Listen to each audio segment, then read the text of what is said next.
Happy Wednesday night, everybody, and welcome to another deep... Nope. Look on the plus side. It had to happen sometime. Thank you guys for coming and joining us here on the Park Adventurers Club. We appreciate you for being here. Thank you so much. If you have not already, please subscribe to our channel. We have a lot of great content on this channel. We would love to have you hang out with us for all of our programming. So hang out to the end. We'll tell you what's coming up. And if you haven't already, please make sure to subscribe and like this video. And you know what? You can super chat now. We're very excited that that feature is now turned on for us and available. So super chat to your heart's content. I'm just messing up all kinds of words. I need a helper in here. I need somebody who can use words. Here she is. It's Shannon. Hi, how are you? I'm great. How are you, Rob? I'm great. Thanks so much for asking. Remember when I said we should talk about a 1990s movie about an 11-year-old who cashes a blank check for $1 million and has wild results? Remember when I said that? No, I don't think that's how the story went, Rob. Oh, that's right. You picked this movie. We're going to be talking about Disney's Blank Check from 1994, and it's all Shannon's fault. So, Shannon, why did you do this? Yeah, well, Rob, you're very generous in letting us pick what we want to review. I looked at the list. I saw there was a movie called Blank Check, and I thought, well, that sounds familiar and sounds interesting. So let's do it, having never seen it before. So the reason why this was interesting to me is because once upon a time when I was a small child, we had something at our school called Santa's Secret Shop. And basically, little kids were given the opportunity to go shop around the classroom, usually for stuff that parents would make and donate, so that a kid could feel like they're giving gifts on Christmas too. Well, my memory is fuzzy. We believe it was the second grade. I just double checked with my mom before the show started. And I wanted to shop, and the person who was taking the money asked me how much I had, and I gave them a blank check. I had no idea what a blank check was or what it meant, but the woman basically told me, well, I could just get whatever I wanted. So Shannon went shopping at Santa's Secret Shop. And when I got home and my mom saw that I spent $42 on crap with her blank check, I was in big doo-doo. And that's why we have to watch this movie? Yeah, because I had the opportunity to spend more and I didn't. Little did I know. So here's the thing is I think this is a very nostalgic movie for a lot of people. And so if you're one of those people that has just a treasured memory of this, you might want to not watch, because I feel like we're going to get into it with this one. This was not my generation. So obviously 1994 Disney movie, this one slipped under my radar. And so when you and I were trying to figure out what we were going to watch, you put this in chat, and Stephanie, bless her heart, said, "Oh, Shannon, you should totally do Blank Check." And you're like, "I'm going to do it." And so that's why we're here now. So honestly, when this thing first came up and it has that nostalgic Disney Plus or the Disney old school logo, with the castle coming down, I thought to myself, was this a theater movie or was this made for the Disney Channel? Because it sort of felt very Disney Channel-ish when I was watching it. Did you get those vibes from it? Yeah, I was actually just thinking that before we started the show. I wasn't sure if this was a theater. It felt more Disney Channel movie. Yeah. So it was rated PG. It came out in February of 1994. All of the references in it are to 1993. So when he writes the check and things like that, it's all referenced to 1993. But it's a 1994 release.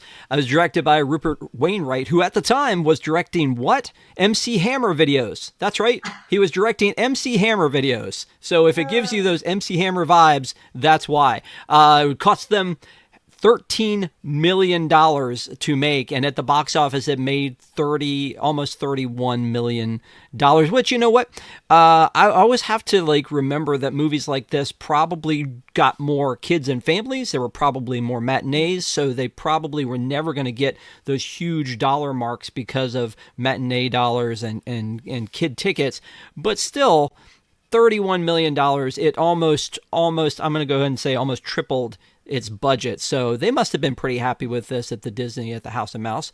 And it feels very 90s, doesn't it? Doesn't it just drip 90s?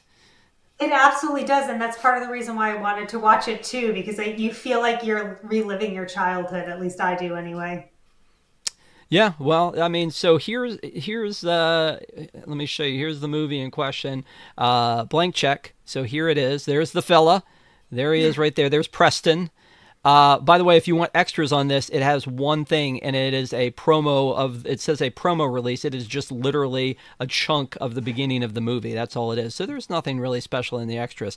Some of the things I want to talk about on this is how problematic it is. I feel like we're going to do that, Yikes! and how dated a lot of it feels. And at the same time, then we kind of are going to get around to like, does it hold up and is it still a fun movie? And you know, I think you and I may differ on that. So before we get into it, I want to talk about the stuff that makes it feel like it's frozen in time. Technology. There was a Style Writer 2, an Apple Style Writer 2 printer. I had that printer. The floppy disks, like they were using floppy disks. I don't know if you noticed, but Preston was wearing a calculator watch. They talked about long distance calling. Like I can't imagine a kid today looking at this and going, what, so what does it matter how long, you know, she talked to her mom or her sister or whatever, you Yeah. know, and so long distance calling was in there, phone books, and then also the sharper image. The sharper image was doing pretty good back then. Yeah. The sharper image was a big deal, and so it's funny that it would have been so prominently featured. And of course, I feel like Coca-Cola had to have had some dollars mixed up in this, as many Coca-Cola logos as I saw in this movie along the way. The movie was rated PG back in the day for threatening situations, which, you know what? I feel it. I feel it. I feel like there were some pretty intense situations with Miguel Ferrera's character. And then there was also a tobacco warning, but thinking back on it, I can't remember where the tobacco came in. Cigar. Oh, was there a cigar? And then, yeah. So it's an hour and 33 minutes. And I felt every minute of it as I was Sure watching it, did. Shannon. Sure did. Painful. Every painful minute. Yes. I think the No thing we have to remember spoilers. too is this is intended for children. And so as we're watching it at our age now and talking Yeah. to people who were children when they watched it, that's again, it's the nostalgia. It's going to hurt. The guy that does the pitch videos, if you've seen those, like the pitch meeting for No. Tangled, the pitch meeting for, that guy just did a thing about nostalgic videos and or movies, and it's like, oh hey, my favorite movie's on, let me try it, and then turn it on, and they're like, you're gonna love this, and then the friend is like, I don't like this. This is so bad. You like this? He's like, well, it felt different. The special effects, no, they're awful. Oh, and that guy, he's been arrested. Basically, everybody in this cast has been arrested since then. So it's just like, when you start to think about those movies, sometimes it's better not to peel back the curtain and see the guy behind it. But anyway, we're going to do that. We're going to do that. Great. Like I said, had that retro opening, which I thought was pretty cool. You know, with the Disney, it definitely gives you the feels. Yeah. I'm picturing the script, and it's saying it was a dark and stormy night, which is like the funniest, like repetitive thing when we're talking about writing, and it literally was that. It opens up with the dude who's clearly a convict Yeah. running, and at that point, were you like, what am I watching? Yeah. Well, and then I didn't understand for a while how that opening scene tied in. Like it took me a minute to figure out where we were going with it. But yeah, where did he come from? Yeah. I still don't even know who he was, but we just know he broke out of prison. Well, I mean, that's Carl. That's the bad guy, right? We don't know. Yeah. Yeah, we don't know like why the cops aren't looking for him or anything, because Right. after that point and him getting his money, he's, you know, his whole point is he's got to launder this money. And thinking of it from like a setup standpoint, it does kind of make sense. It gives validity to why Preston was able to cash this $1 million check. Like all the pieces were in place for that to happen. So I get why that had to happen, but it was also a little bit weird. This was an era in the 90s. It was after Home Alone. It feels like they were trying to recreate Home Alone a little bit. No, I saw someone say that in the chat that it's similar to. I'm sorry, I cannot put this in the same. Home Alone is cinematic masterpiece, and it's just not, if that's what they were going for, then they failed horribly. Well, and there were a lot of them. There was like the Jonathan Taylor Thomas Man of the House that came after this. There was the Richie Rich live action movie with Macaulay Culkin. There was like all of these around that same time with like, the little kids and fighting the man or getting their dream come true or whatever. So the other thing it reminded me of was there was a movie, and you're not going to know this movie. You're absolutely not going to know this movie, but it was called Brewster's Millions, and it was Richard Pryor, which I'm on the fence as to whether you would even know who Richard Pryor is. So Richard Pryor was like Eddie Murphy earlier. And so the fact that he was such a controversial comic and that he then went on to do this family movie called Brewster's Millions. And so in this movie, Brewster's Millions, he was given like, I think it was like $10 million. And if he could spend it in a short amount of time, every dollar, then he could win or inherit $100 million. And so he had to be frivolous and he couldn't tell anybody. He had to just waste it all. And that's what it looked like Preston was doing once he got his $1 million. It was like, how fast can I get to zero? Because I would love to know the math on it. And I didn't take the time because it's this movie. I didn't take the time to try to figure out, like, I feel like he would have been through this money very quickly because he instantly gets rid of a third of it by buying the house. Yeah, but I mean, I don't want to get too far ahead here, but he had some fancy like budgeting. He had like QuickBooks that he was working and he was inputting all of his purchases. So he had to have known how quickly he was going through it, right? Yeah, I guess. I mean, you're right. He did seem to like, his dad taught him something. Let's start with the relationship in the family. So when we open with Preston, he's trying to talk his dad out of taking away his room to give it to his older brothers, and his dad seems to be the worst. His dad is like, "No, son, we honor enterprise in this house, and your two brothers are starting their own business, and they need more space, so we're taking over your room, whether you like it or not."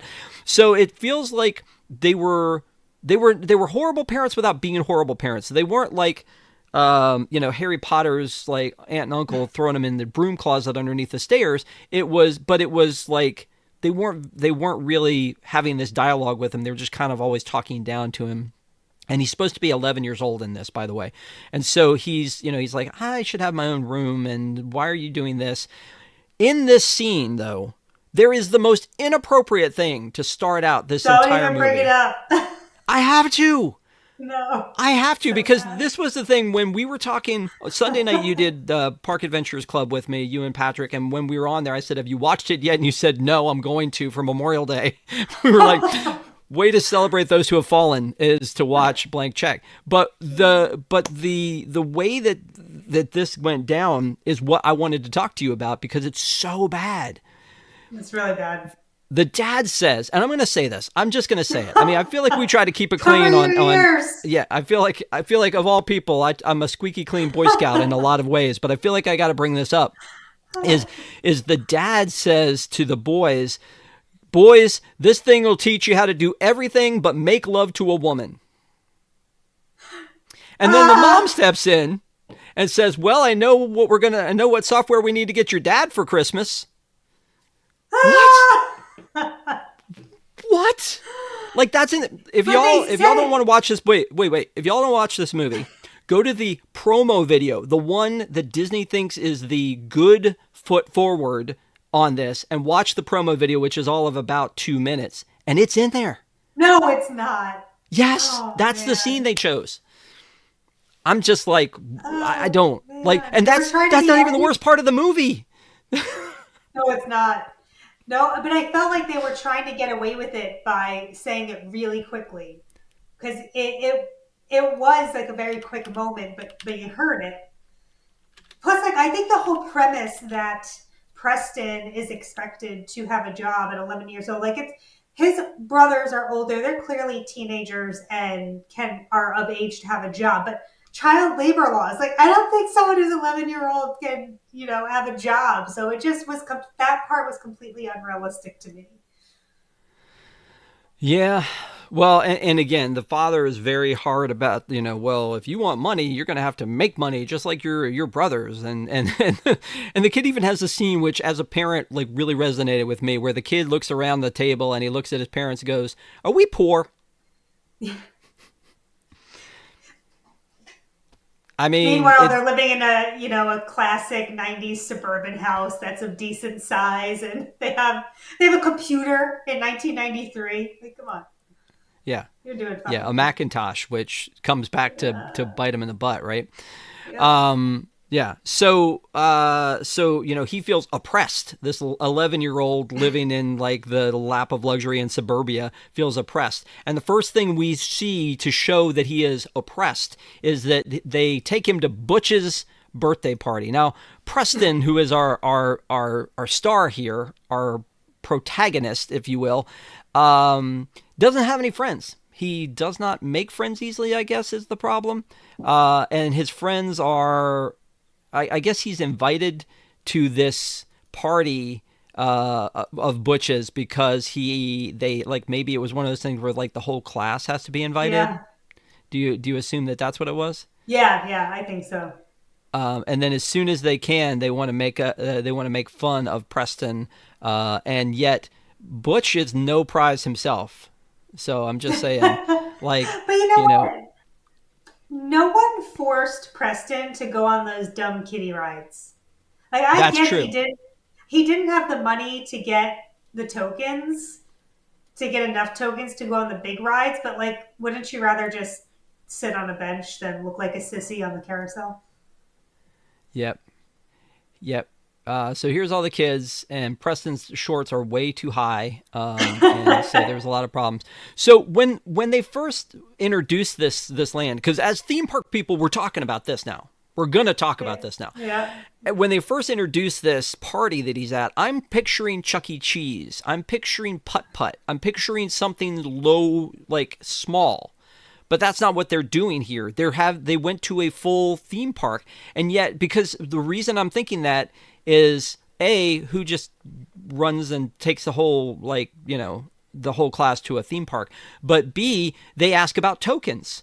And he's like, "Oh, tokens! I gotta get me some tokens." And he runs over and he like drops his tin. He's like, "Give me a billion tokens because it's my birthday." And then Preston only has $2, and so he can only get 6 tokens. The math doesn't seem to work out because like the kid gave $10 and got 60, but Preston gives $2 and gets 6. I'm not really sure how that worked, but he had $2 and his dad was telling him $2 to go along the way. And you're right, he gets 6 tokens, and that's all he's got. And so then he can't ride any of the other rides the other kids can do, but instead, like you said, he wastes them on these kiddie rides where he's riding the carousel he picks the ostrich of all things, and then he's standing on the bridge. Which Yeah. is going to get him wet, and he's eating his cotton candy. Which where'd you get the money for cotton candy? Cotton candy must Yeah, have been able to get you exactly. a couple more tokens, right? So the idea of it costing tokens is crazy. But then the idea that like he was, like you said, he was riding the kiddie rides and everything seemed a little bit insane to me. But so this is an actual Six Flags park. I don't know if you looked that up or not. And I saw some of No. our pack talking about it earlier as well. So it's a Six Flags park. It's called Six Flags Fiesta Texas. And a 1 day ticket Oh, in 2025 will cost you around $35. that's it. I'm Wow. saying.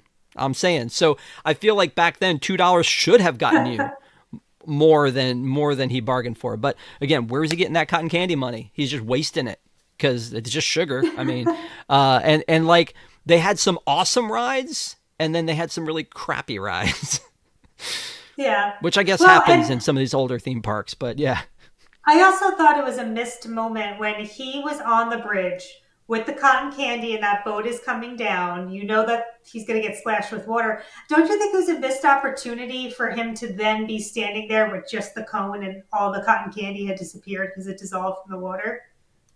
But it didn't. Because then it really would have been a waste of money. yeah, I guess. But here's the here's that scene. Right? Like, I don't know. I feel like cotton candy dissolves instantly. Why was the cotton candy still intact? Bothers me. I don't know, but I feel like I've seen that particular ride at Busch Gardens, Williamsburg. Yes, And I've seen that too. Yeah. I got lost in the Six Flags website last night trying to figure out if any of these rides still exist in this format, and it didn't look like they necessarily did. I had the same thing Oh, when I went nuts over I think it was the third Beverly Hills Cop movie where it takes place in a theme park. It was either the second or the third, where I'm like, wait a minute, where is this? And is this still there? Because in that one they had a double decker carousel, and I'm like, I want to know all about this. So anyway, check it out. It's a Six Flags. We again, as Disney people, often go, well, it's better than Six Flags, and if this is any indication, then we're doing pretty good at Disney. We're doing pretty good.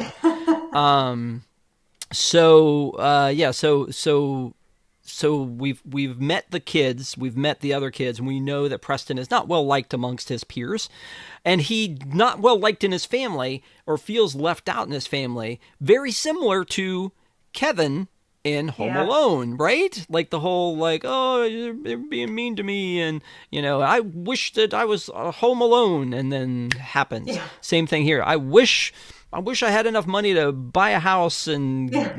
get out of here, and then here comes the money, right? So wish fulfillment. That's kind of the whole thing. I love when his dad tells him about blank checks, and again, we're kind of seeding what's about to happen here. He tells him about blank checks, and he's like, oh well, it's $11, and if you take that, and he goes and figures out the interest rate and figures out that it's going to take like 320,000 years or something like that for him to get $1 million off of 11, which I don't think that math is correct. I don't think they're No. they're thinking of compound interest and all those things, but it's a movie. It's a movie. I keep telling myself it's a movie. So they've set all this up. He understands what blank checks are. He goes to the bank. He meets this teller that he has some kind of a crush on. Hold for that. And then he go he goes. He's going home, and he gets run over by the guy who's the bad guy here, who is played by Miguel Ferrer. His name is Carl Quimby, I think. Quimbley. Quickly. And then Carl is already set up with the bank manager in the same bank. What a coincidence. A deal that he says, this time tomorrow, I'm going to send a guy back in here. I want you to launder my money for me. I just got out of prison. I have a suitcase with exactly $1 million, apparently. It's all been marked bills. I need you to launder this money for me. And the way I'm going to get it back is I'm going to walk into the bank, and I'm going to have my associate Juice, so 90s, cash this check for me. Right. So that's what sets up our little play here, is that then on his way out, Carl runs into Preston's bike. Then somehow Butch is involved with like negotiating with him to get him some, like all of a sudden Butch is the good guy to get him some, compensation for this. And Miguel writes him a check and doesn't have time to fill out, hands it to him, says, give it to your dad. He'll know what to do. And then he runs away. So now he's got a blank check, and he's trying to figure it out. He's like, I'm going to use my fancy Apple computer and my Style Writer 2, and I'm going to forge this check. Here's where I have a problem, Shannon. Yeah. If you have one check and all the marbles are riding on this check, and you have a Style Writer 2, you better run at least 4 tests No. of how that's going to fall into place before you shove that check in there. I'm just saying. That's the most far-fetched thing I've seen in this entire movie. Yeah, how did he know exactly how to forge a check? And that his printer was going to take the check. The whole thing is ridiculous. It really is. Yeah, but I mean, again, it's a movie. I get it. So, but once he forges the check, he decides that he's in love with it, and he puts it under his pillow, and he dreams on it, and then he takes it to the bank the next day, and then the bank manager is like, oh, well, maybe this is the guy, maybe this is Juice, and so I feel like he's a little clumsy here in the fact that he just goes ahead and gives the kid a backpack full of $1 million. Meanwhile, Tone Loc, who is the real Juice. We all know that about Tone Loc, though. He is the real Juice. He is the original food rapper from Food Rocks at Epcot, if you guys didn't know that. So if you guys ever watched Food Rocks, which was the replacement to Kitchen Cabaret at the Land, which is now the entrance to Soarin', Food Rocks had this host called Food, F-U-D, Food Rapper. And Food Rapper was voiced by Tone Loc. So I think it must have been the same like contract that he had with Disney, because that was 1994 that opened. This was 1994. This came out. He must have been like, "Hey Tone, while we got you in here, how about you cut a couple lines as the Food Rapper?" Brilliant. Yeah, exactly. So anyway, they give the money to the kid. The kid runs away, and then Juice comes in looking for the money, and now the banker's like, "Oops, I guess I made a mistake." Classic mix-up. Classic comedy. By the way, I feel like that Tone Loc's wardrobe was brought to you by the early days of Roosevelt's. Oh my gosh. Yeah, not far off. Because he kept wearing these like these patterned shirts. Also, by the way, this little scene where he's like, "Yeah, I can't." Yeah. There's so much, and and Shannon, it was 1994. It wasn't like 1964. Yikes. So, yeah. Anyway, so he gets out with the money, and he goes home, and on his way home, he decides he's just going to buy a house, and it just so happens to be the house that the bad guy's trying to buy. What a coincidence! Do you know what state this is supposed to be in? So it's supposed to be in Indiana. Okay, that checks out. It's a real city in Indiana, by the way. Yeah, it's supposed to be in Indiana, but it was filmed in Austin, Texas. Okay, because I'm like, even in the 90s, there's no way that massive house was selling for $100,000. You know, I was watching some behind the scenes stuff, and apparently, like, it's a legitimate, like, standing castle. Like, it's a thing. And that they were driving around, and the production team stopped and rang the doorbell and told them what they wanted to do, and they legitimately set up all this stuff in the backyard of this house. So, you know, that's a cool thing. So he decided he's going to buy this house. Now, it seems like it's too close to his parents' house. I feel like you'd want to buy it on the other side of town. I'm not trying to tell you how to scam your family, but if you want to keep a secret, I feel like you don't move in next door.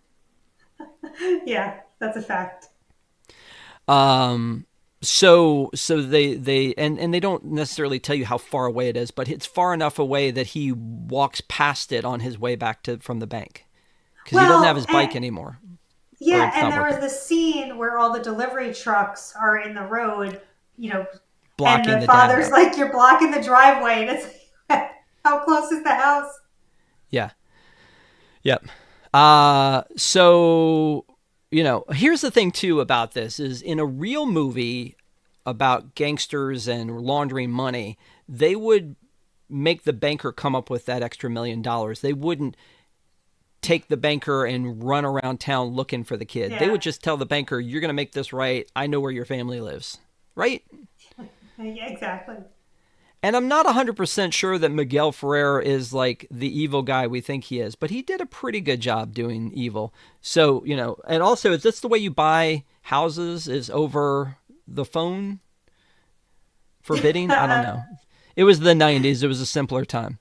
Yeah, and then the fact that he looks around, he's like, "What is your name, sir?" And he goes, "It's, and then they zoom in on that logo, and it's like, and it's like, Macintosh. Macintosh. It is Mr. Macintosh. No first name, no last name, just Macintosh. Yeah, it's a mononym, like J-Hope or Madonna. Yeah. Yeah. So he bought the house for $300,000, which again, he has wasted a third of it now at this point. Which is roughly a third. I get how money works. There's still some left over. This is his moment where he's like, Macintosh.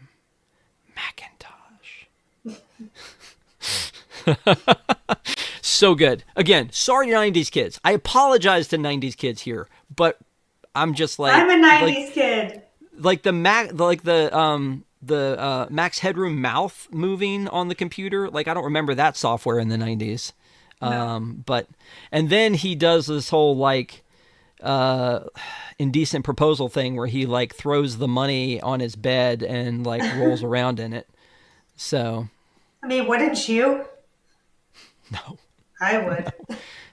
no, because then you got to go pick it up, and what if some falls Yeah. below the bed and you can't find it, and I don't know. It looks like too much work. So yeah, now he's got the money and he's got $700,000, and we'll start counting down from here. But he just goes through it so quickly and then they say that at the end, he's like, "How did you go through $1 million in 6 days?" Because he's like, it's all gone. Now some of it he drops along the way. There was some of it like the chase scene on the bike where he drops the bag and then the guy's looking through the bag and he pulls out a bunch Yeah. of it. There's where the party planner grabs $10,000 off Yeah. the top. I mean, but still, there's a lot of stuff he buys and in a very short amount of time and goes through all that money. The first thing he does is he gets himself a driver, which that's pretty smart, right? And so Rick Dukeman, who was a comedian at the time, gets the money and is now going to be his driver. And so he's made up this whole bit that Mr. McIntosh is his boss. And so anything that he's got from a problem or anytime he needs to reference an adult, he always mentions, well, Mr. McIntosh is going to do it. Mr. McIntosh wants this, Mr. McIntosh, which is pretty smart, honestly. Pretty smart for an 11-year-old kid to have that. Here's what I don't understand. If you have $1 million and If you I want, had a million. Sorry. no, go ahead. Go No, ahead. good. Yeah, we should share any monetization with bare naked ladies. I'm just kidding. We're not. Here's the interesting thing, though. The first thing he does, this kid who had shorts up to his belly button, the very first thing that he does is he goes clothes shopping. Yeah, I said, oh, he's probably going to go buy furniture to fill that giant house he just bought. And here he is just buying nonsense. Why? I don't know. I don't know, but he definitely needed to buy clothes first, and then he went and bought electronics. So that's fine. He goes and buys electronics, and then the driver Henry, he's all in. He's like, "Let's do it. And I'm gonna hang out with you, and I'm gonna drive you around, and it doesn't matter that it's like close to midnight and you're 11 years old, and I'm driving you to Sharper Image, and having water fights with you in stores and." I don't know. This is a little bit unrealistic, but it's fine because Henry's just a big kid himself. So let's talk about the cast a little bit at this point. I thought that it was a lot of people who mattered in 1994-ish. No one stood out to me as being familiar So, except the mother. so Shay Stanley, who was played by Karen Duffy. Duff was an MTV VJ that went by Duff. Oh. So she was somebody-ish. James Rebhorn, who played the dad, he had been in things before. He usually plays I've the seen him, disapproving yeah. father. Brian Bonsall, who is Preston, was on Family Ties. He was the little kid Oh. on Family Ties. Miguel Ferrer was somebody. Michael Lerner was somebody. Rick Dukeman was somebody. And Tone Loc was somebody. I mean, Funky Cole Medina. I mean, Wild Thing. Hello? Food Rapper. And Debbie Allen. Debbie Allen was somebody and is like, now she's like royalty. Really? Yeah, I mean, she was in Fame, the original movie, which you have no clue of, and then I think she was in the TV show Fame, which again you would have no clue of. She was in, I think wasn't she in West Side Story? I feel like maybe. I'm pretty sure she was the mother in Free Willy. Debbie Allen? No, you're talking about the actual mom. Debbie Allen was the party planner, is what I'm talking about here. Oh, I didn't realize that. What was the accent supposed to be? Was it supposed to be a Southern accent because it was terrible? I don't know because that's totally not her voice. I mean, so yeah, that kind of threw me for a loop with that accent. But yeah, so she is definitely, this part was definitely above her. And when they like rip off her wig, I was like, why did she agree to do this? How much of that $13 million did they pay Debbie Allen specifically? Not on this? enough. Yeah. So anyway, so again, it's not a huge cast, and again, $13 million to make this. So, but all of these people were probably more recognizable in 1994 than they are to us now, I would guess. Yes. So, but again, no huge cast members, but I feel like they were probably somebody or something back in the day. Let's talk about the music for a second, because the music was actually very 90s, and it wasn't hits. It was not my favorite 90s, though. It didn't give me the 90s nostalgic feel. It was like annoying. You know what I mean? Annoying. Every time it came on, it was cringy. Taylor Dane, who sang the song "Tell It to My Heart," which again, I don't know if you know that song or not. Tell it to my heart. Get it? Tell Get it? me you're the only one. Yeah, that's the one. So there's a song that plays at the closing credits, and I was saying to my wife, I was like, that sounds like Taylor Dane. It's called "I'll Wait," and I was like, oh, it is Taylor Dane. So she was involved. Michael Cimbello, who did Maniac for Flashdance, he was involved. Right Said Fred, the ones that sang "I'm Too Sexy," they had a song in here called "Wonder Man." So it's like songs from people you've heard, but not songs you've heard. No. But two of the songs were from the MMC. Are you familiar? Nope. So the generation after Britney of the Mickey Mouse Club, that generation after formed a band called the MMC. Did not know that. That's why you come here, Shannon. That's like we're learn something new every day. We're here to learn things, exactly. So there you go. So before we go any further in this, I want to thank everybody in the chat for being here. I'm looking at you guys talking and about different things, and I appreciate you guys being here. Thank you so much. Also, Shannon, thanks for choosing this movie and putting us on this path. And as your penance for this, it's trivia time. No. It's trivia time. Yeah. Yeah, Oh and this was gosh. hard for me to do because I really didn't want to pay attention to much of anything. So, And I've only seen it once, so we'll see how this goes. Yep. So, but you just saw it like 36 hours ago, right? I have a short memory.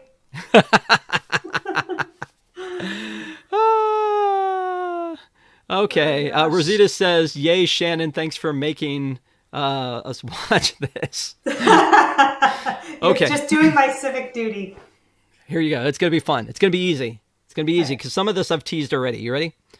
Okay. Preston couldn't get on the roller coaster at the amusement park because he didn't have enough tokens. How many tokens did it take to ride the roller coaster?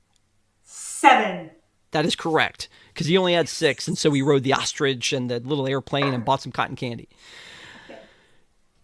When we first set eyes on Preston, he's wearing a T-shirt that has a state on it. What state is written on his? Mine says The Great Movie Ride, because I'm wondering why Blank Check wasn't in The Great Movie Ride. Now that I'm thinking about it, it should have been. God. They own the IP. They could have put it in easily. I'm not really sure why they didn't. What state did it say on his shirt? I want to say Wyoming.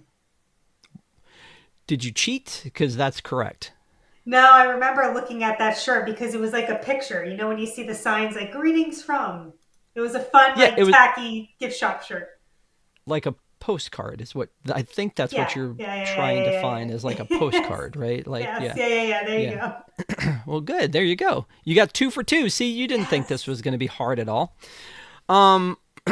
When the mom was on the phone long distance with her sister, how many minutes did she use up?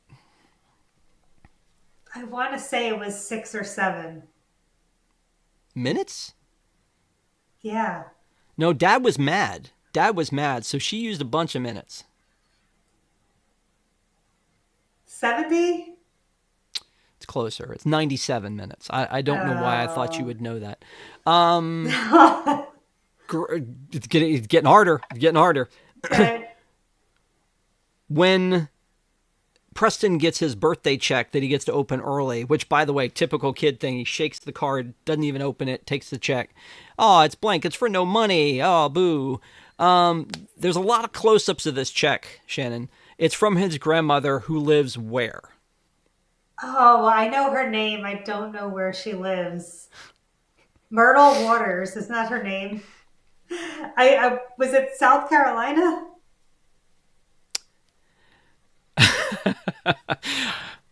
No, it was Tennessee, and I looked it Okay. up. It's Maryville, Tennessee, which is right near Knoxville, by the way, right near Okay. Knoxville. We have a super chat, and again, we're working on a new sounder, so we don't have a sounder for Shannon to dance to, but it's from Jungle Cruiser, and like.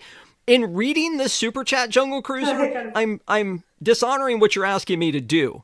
So he says, Rob, please don't reference 7 on your channel. And honestly, it was because of the 7 tokens, but I agree with you. Thank you for the heads up. Thank you for the super chat for $4.99. Woo! Fours and nines. Yes. Yes. So thank you, Jungle Cruiser. Appreciate you so much for the super chat. So excited we get to do that now. That's awesome. Yeah. So you're almost done. Okay. I have 2 more questions for you. One is, when Preston is trying to practice his speech that he's going to give his dad and tell him why he needs the room, he's practicing it to his goldfish, who his name is... Oh gosh, I don't know. Does it start with a P? It does not. Okay. I don't know. Fire Chief said, tough night so far. Rosita, are you crazy? Rosita has it. It's Alan. Like what? Like, okay. Yeah, it's Alan. Yeah. Oh man. Here's one that, here's the last one, and it kind of really has nothing to do with the movie, but it does. In this song, or in this movie, in this soundtrack that you loved so dearly, Oh no. was a song by the original band. The song is I Want Candy. Name that band. I want candy. Do, do, do, do, do. I don't know. What year was it? 94 was the movie. 93 But is when when it was was the shot. song? The song. When was the song made? When was it? It was, I believe, the same time. In the 90s? I want to say something stupid like S Club 7, but that's not right. So the original band is not the one I had in mind. The original band, it was written in 1965, and it was the band was called The Strange Loves, but that's not the one. In 1982, a band called Bow Wow Wow. Rosita wins. And yeah, so Bow Wow Wow. It was the name of the band. Oh, Aaron Carter, I feel like, is who I was thinking of. Stormy Stitch. Because I think Aaron Carter did do a cover of that.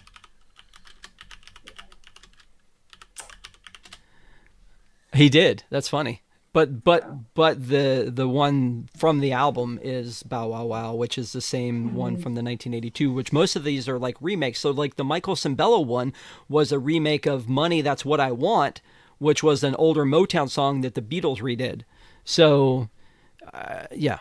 Anyway, there you go. There's the trivia. Thank you guys so much for playing along. I appreciate you guys doing that. Rosita is named in the chat as the trivia queen. It's between Rosita and Care Bear. They're both, like, depending on the situation, always in. But when it comes to the movie trivia, Rosita has got it hands down. Let's talk about the elephant in the room, Shay. Oh, gosh. Do we have to?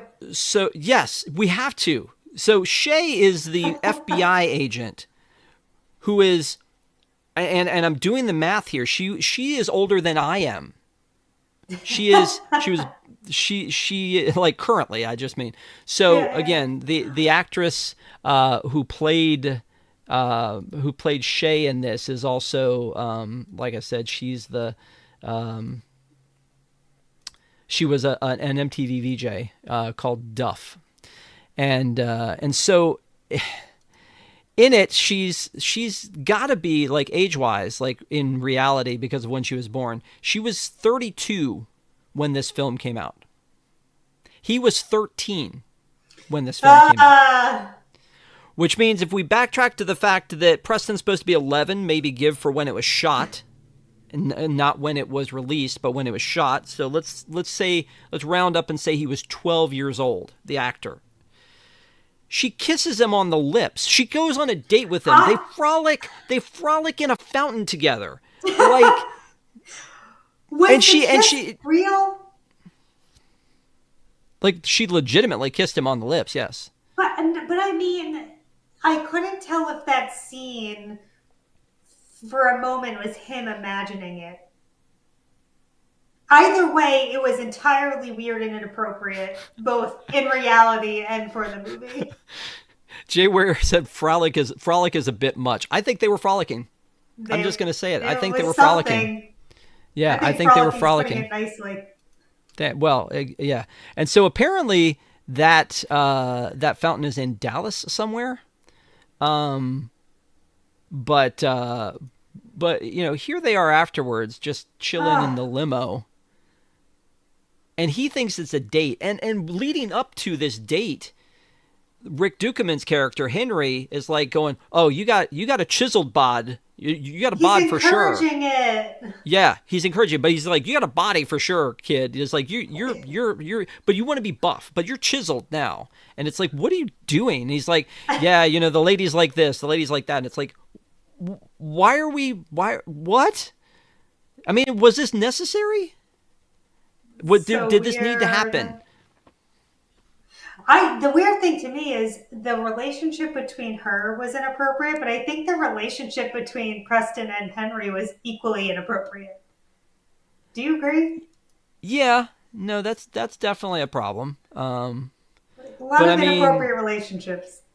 but the fact that not only did this seem like an inappropriate relationship, but the fact that everybody, including her, encouraged it seemed so weird. Now, Allison and I did the Never Been Kissed movie with Drew Barrymore, and in that one, she goes back to high school, and it's like she's in her 30 somethings, like dating a high school kid, but then the teacher thinks she's a high school kid, but he's dating, like, it's there's this weirdness about like the ethics of all of that.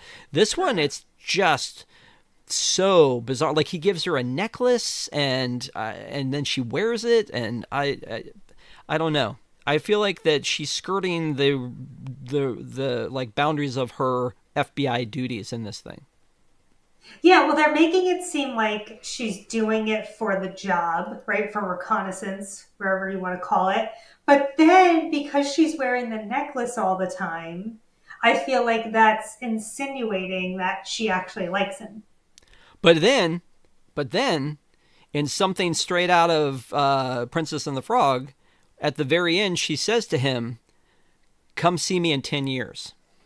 Ugh, So at that point, she'll be 42 and he'll be 22, right? So no. then it's okay. It's so weird. So I don't know. I uncomfortable. just my wife had more of a problem with the fact that the parents never had track of where Preston was, even though he was supposed to be grounded. That they never had track of where he was, and that if there was this guy, Mr. McIntosh, that they had never met, who was taking up all his time. She's like, this is like a pedophile training camp. Like, But you I know, do feel like that was the 90s, though. Like when I like think back to me being a kid, I would leave my house and go ride my bike. I'd just be outside for hours. Right? My parents had no idea where I was. They could have tried on a cell phone. They didn't know where. Not that I was, for spending $1 million off on the side, but I do feel like it's not out of the realm of possibilities that his parents did not know what he was doing. Yeah, and then the father comes in at the end thinking he's talking to Mr. McIntosh, never looks at him, never sees him, but then spills his whole life story about being a bad parent, which is like usually not something you do to somebody you can't ever see. But he ends up, it ends up being very poignant if you just remove the feasibility of it out, that he's talking to Preston and Preston hears his dad say things that he's never gotten to hear him say before. So, in that case, he misses him and he wants to come home, which very much there was a lot of the movie Big. There were a lot of those Yeah. vibes to this too, in the Mm-hmm. fact that, Tom Hanks is torn between this world that he's built and going back to the world that he used to have. And he wanted to be big and he wanted to have these responsibilities, but then he sees all his friends and they're getting their class picture taken and all that, and he's like, I want to go home, which has got a whole different storyline of inappropriateness in that one because of how old the kid's supposed to be. But in this one, he does the same thing. He goes to the park and he sees his friends playing. And he's like, I've got all this money, but it's not buying me happiness. It's not buying me friends. It's not opening up relationships for me. And so he just falls deeper and deeper into it. By the way, this vest and tie he's wearing are giving Donald Duck to me. Is that? Yeah, it is. Wait, I have a question though. Where the whole party situation is, Where did all those guests come from? yes. And how did they know who Macintosh was when he was made up 2 days ago? I don't, yeah, I mean, that's the I'm thing. so bothered by that. Not only did they come to his party, but they brought him gifts. Yes. And then they were so salty about being kicked out and the bar being closed, they took their gifts back and ripped down his banner. Yeah. So yeah, yeah. So we find out that Shay is an FBI agent and she's trying to close in on this money laundering that was happening at the bank. And I don't know how she knew to set up there because there really weren't, like, they seemed pretty legitimate until Carl came back to town. So she was already in place at that point to be watching the bank. And then Carl comes back into town, makes the bank guy, give him the $1 million. And then they're continually, kind of like the wet bandits, they're continually trying to find the kid, to get at the kid, so we see them back and forth. They finally almost catch him in the park. They find his friend. They make the friend tell him where he lives. And then he's like, okay, well, maybe he's down the street at Mr. McIntosh's house. And they finally catch up with him. And then it's definitely Home Alone. The way he skirts away from everybody and gets out of the way and slides down the slide into the pool. And, it definitely feels Home Alone-ish at that point.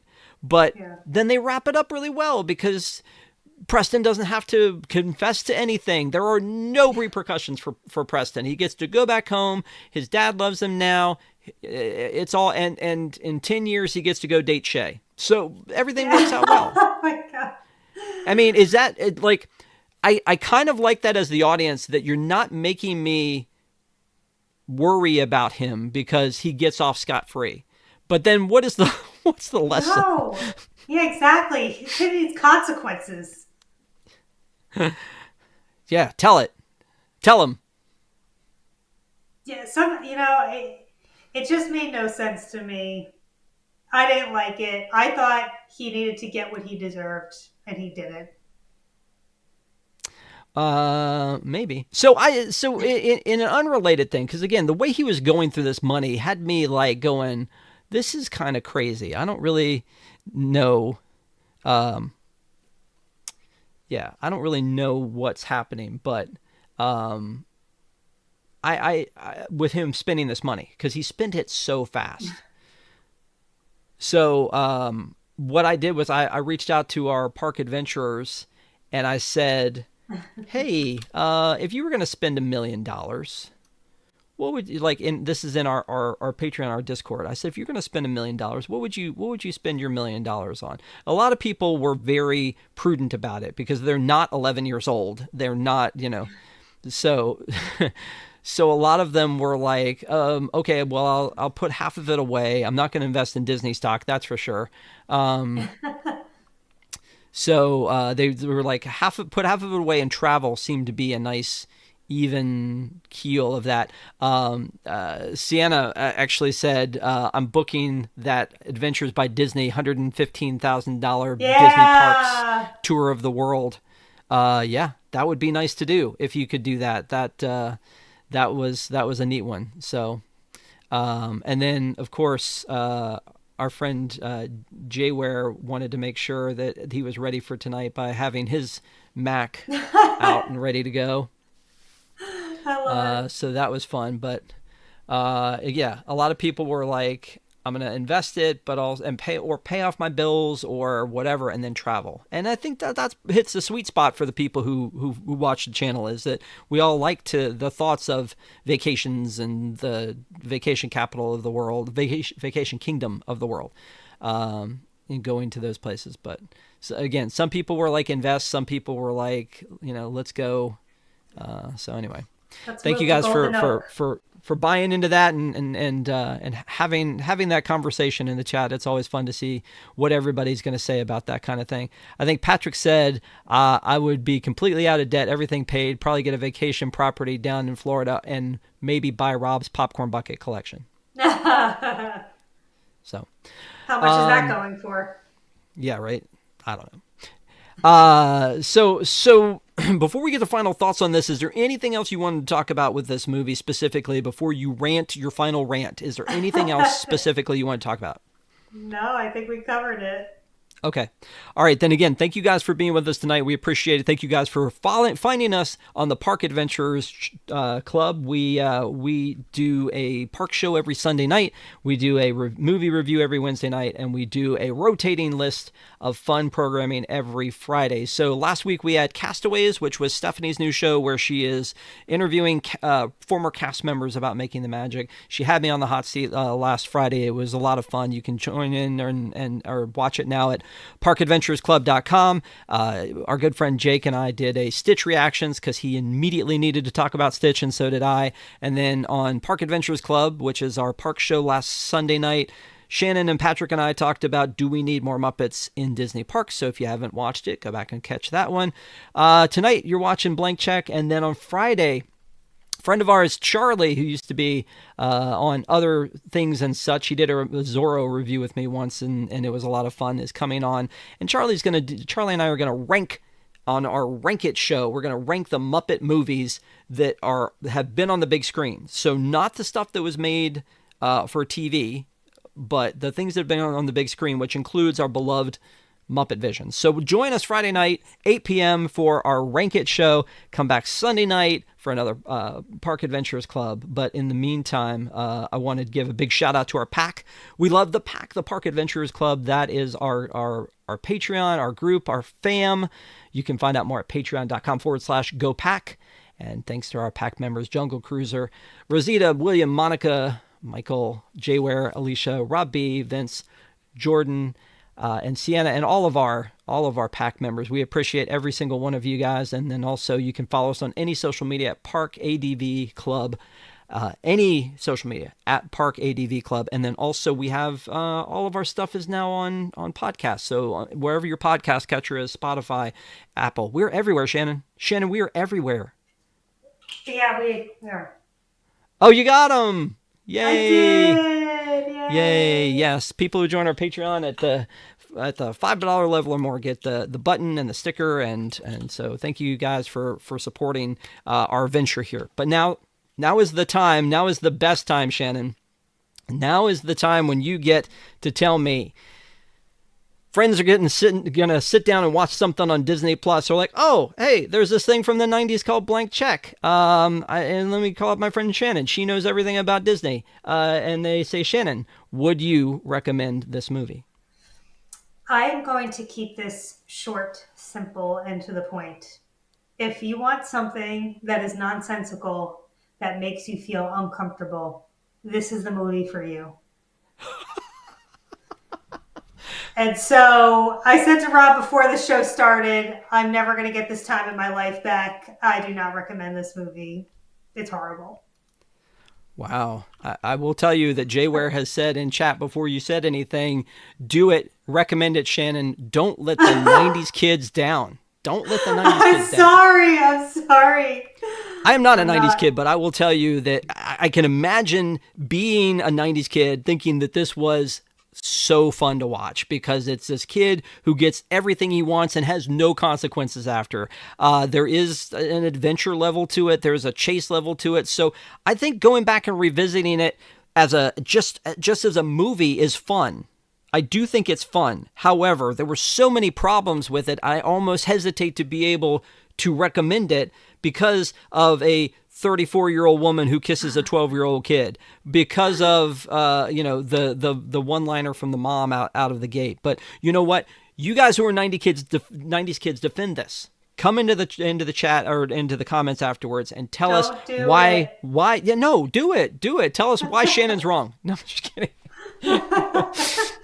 But you know what? At the end of the day, sometimes it's fun to watch the train wrecks, and so this one was interesting.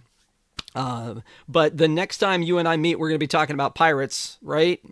Yeah, So finally, yeah, some good yep, stuff. yep. And you're working on your next episode of Happiest Stays. Happiest days, So, yes. all right. Thank you guys so much for being with us. I hope you guys have an excellent week, and I hope we see you Friday night for our Rank It the Muppet movies. Come back to ParkerAdventurersClub.com and catch we have over 200 videos sitting here with ride-throughs and shorts and all kinds of stuff. So please make sure to subscribe, like, follow. We'd love to have you on board. Patreon.com/GoPack. Otherwise, you guys, thanks so much. Have a great week, and we'll see you next time.